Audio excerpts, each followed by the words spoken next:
All right, everybody, we are back with section 12 of Comparative Criminology. And in this subsection, we're going to talk about a particular state crime, probably the most extreme state crime, which is the crime of genocide. And genocide is kind of the intentional elimination of a specific racial, ethnic, religious, whatever group of people, either directly through murdering them or by taking their kids away and educating them in a new way. There are lots of different ways other than direct murder that countries can perform a genocide, and usually lots of different methods are used altogether.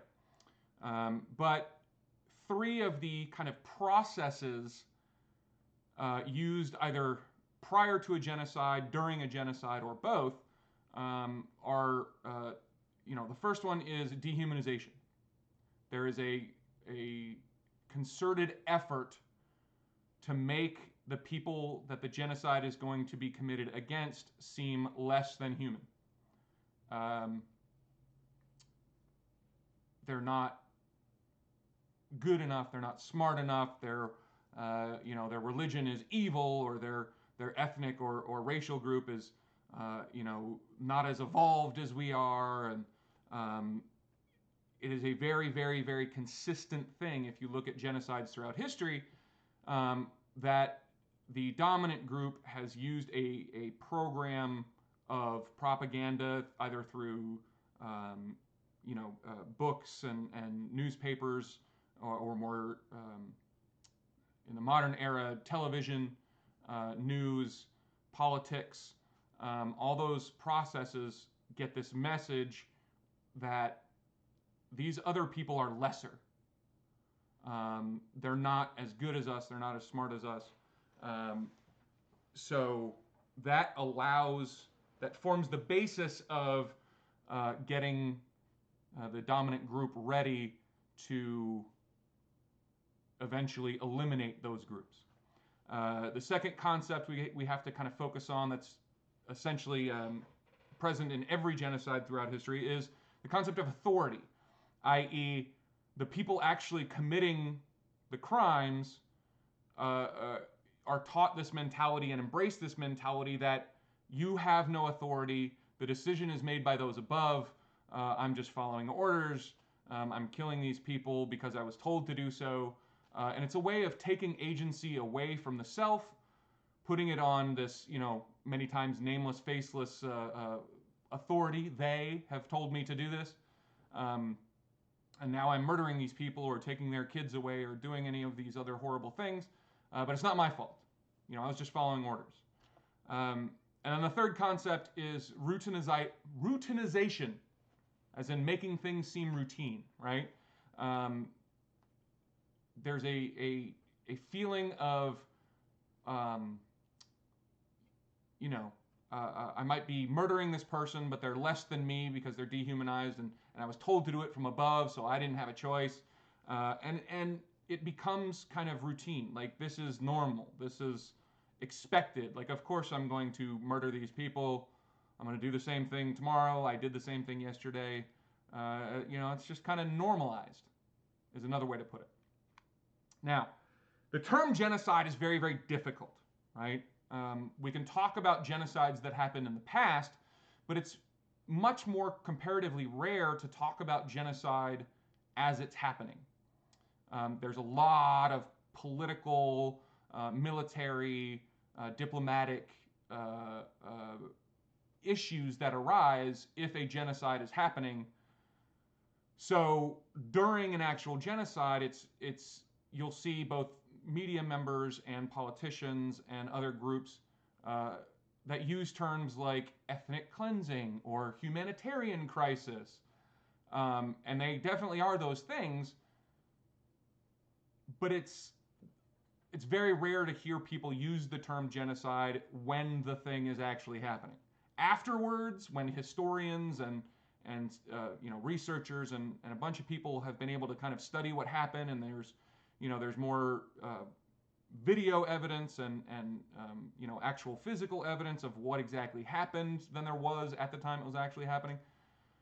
At that point, it can become a lot easier to use the term genocide because it doesn't have the kind of, we wouldn't be required by international law to send troops to stop it, at that point because it's already over.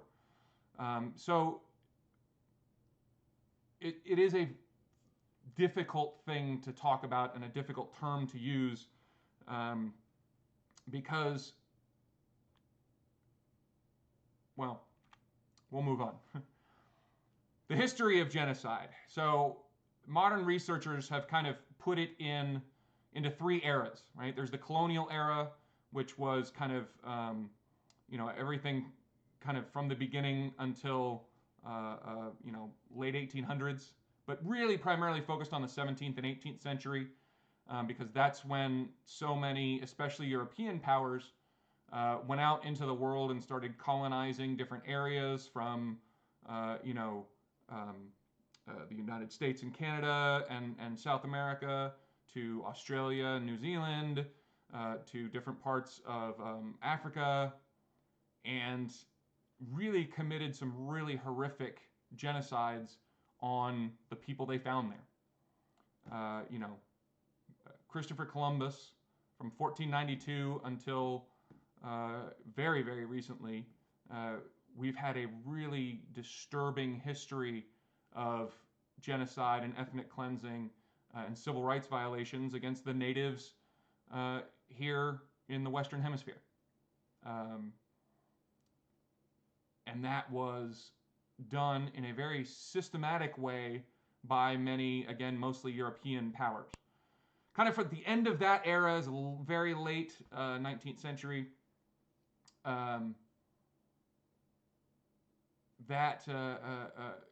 We get the totalitarian era, right? That went all the way up through kind of World War II.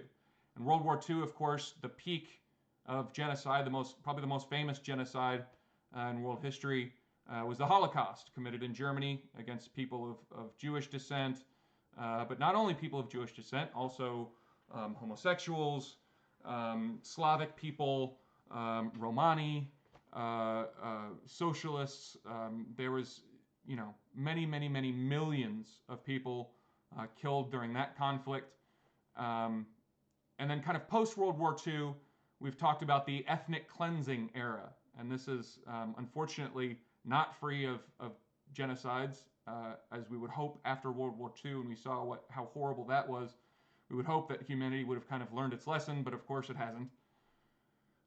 So the more modern post-World War II genocides have been, each of these three different kinds of genocide are distinct and different, but also in many ways the same. So, but these three kind of periods are what you can think about in terms of kind of the history and what happened and why and how and all those issues. So kind of post-World War II, the two, I don't want to say largest, but definitely the two kind of most focused on genocides, the two that have gotten the most news attention and criminology attention, both happened in the 1990s, and there was one in the former Yugoslavia, and there was one in Rwanda. And in Yugoslavia, essentially it was the ruling government, and by extension their military, killing off their own minority groups. And this one was really done via the state. The military were the ones actually committing the genocide, actually killing people. Of course, post 1990s genocide, the country of Yugoslavia has now split into, I believe, 3 different countries. But I could be wrong. I'm not up on my European history as much as I should be. But back then, it was one country, and they used their military to really do some horrible, horrible things to their own people. Right about the same time was a genocide going on in the African country of Rwanda. And there, to go back to the concept of, a state is not one people, in Rwanda, there were many different ethnic groups, but the dominant group was the Hutus, and they were committing a genocide against the one of the smaller groups, the Tutsis.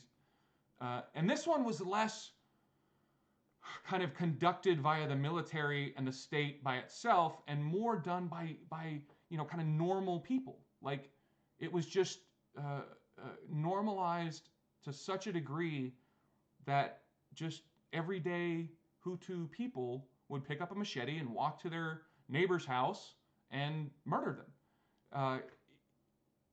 Not because they were ordered to by their commanding officer in the military, but because their president said it was okay over the radio, and oh, well, I guess if it's okay for me to kill these people that we've been dehumanizing for many years, I guess, I'll just go do it. So school teachers and doctors and lawyers and farmers and, people from all different walks of life were just going out and being like, oh, hey, there's somebody from that group, I'll just kill them.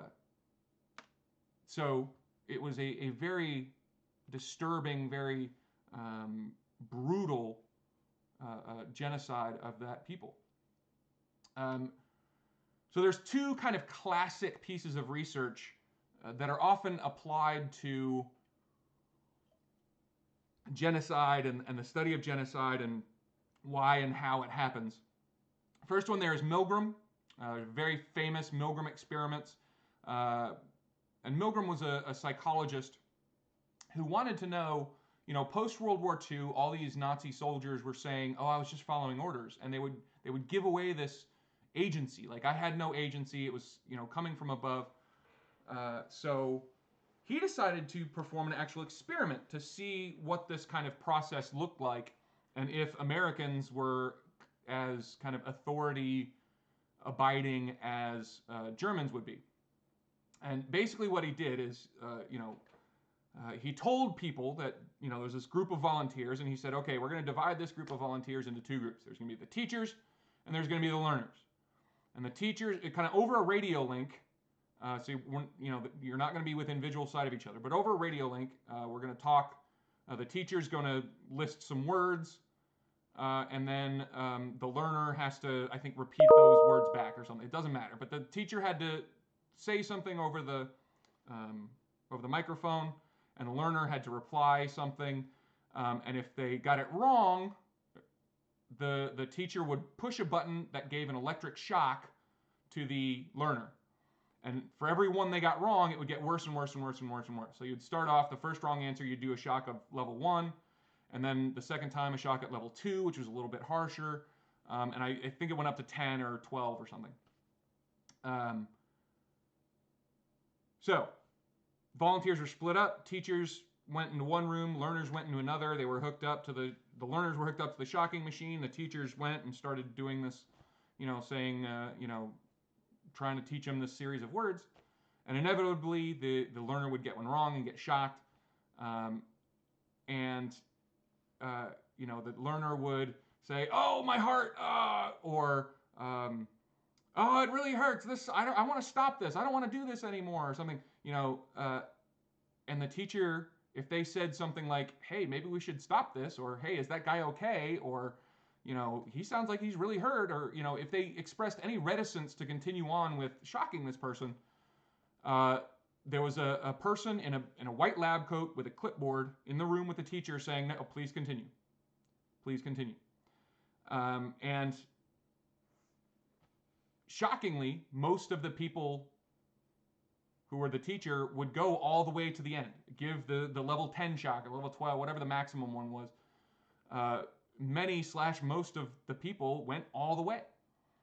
Now, the good news about this is that the learner was an actor. So nobody was actually getting shocked, right? But the teacher really believed they were dealing these very powerful, painful electric shocks to people.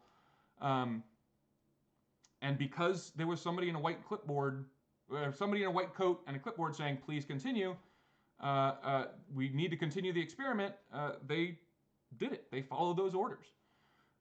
Now, there's been a lot of controversy over this particular study, and Lots of people have discussed both the ethics and the actual, what the conclusion really means. But it is a very interesting piece of research that is frequently discussed when discussing genocide and how somebody could commit a genocide.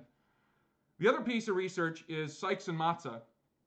And criminologists are very familiar with these two because I believe it was in the 70s, might have been, I don't know, a long time before I was born.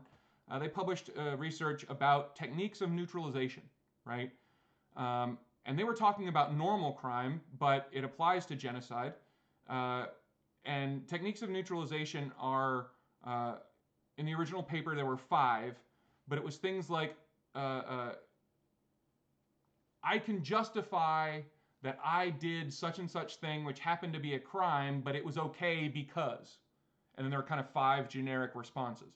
So there's like denial of harm. Yes, I committed that crime, but it didn't really cause anybody any harm. Who cares, right? Like, I shoplifted a candy bar from Walmart, but they're a multi-billion-dollar corporation. They're not going to miss a 79-cent candy bar. Denial of the victim. Oh well, yes, I punched him in the face, but he insulted my sister. And using these techniques, we can kind of rationalize to ourselves committing these crimes. Yes, I did it, but, so yes, I killed lots of people in this country, in this genocide, and it was horrible and it was wrong, but I'm not to blame because whatever, right? They weren't really human, or they had it coming, or they started it, or they were trying to kill me. These kind of justifications to excuse their own behavior so they don't have to think of themselves as a bad person for having committed that crime. Now, one of the big kind of controversies in criminology is, are genocides comparable? And there's 2 different kind of levels to this question. Are they comparable to each other, right? We've already talked about the genocide in Yugoslavia and the genocide in Rwanda, which were happening almost at the same time, very, very similar time frame. But we already discussed how, on at least one level, and usually many levels, they were all at the same time very different. So can we really lump genocides together in any really meaningful way? Because each one is so different, because each one has vastly different social and historical and political surroundings and beginnings, can we compare them to each other at all? Is there even a point to grouping them together, like I did a few slides ago, into the colonial era and the totalitarian era and the ethnic cleansing era? And the other controversy is, are genocides comparable to other crime? I.e., the Sykes and Matza techniques of neutralization that have been studied with normal kind of everyday crime over and over and over, can we use those same ideas and same philosophies and same theories to try to talk about genocide? Are the things that cause someone to rob a liquor store the same as things that cause someone to commit a genocide? And both of these questions are kind of not only unanswered, but in some level unanswerable.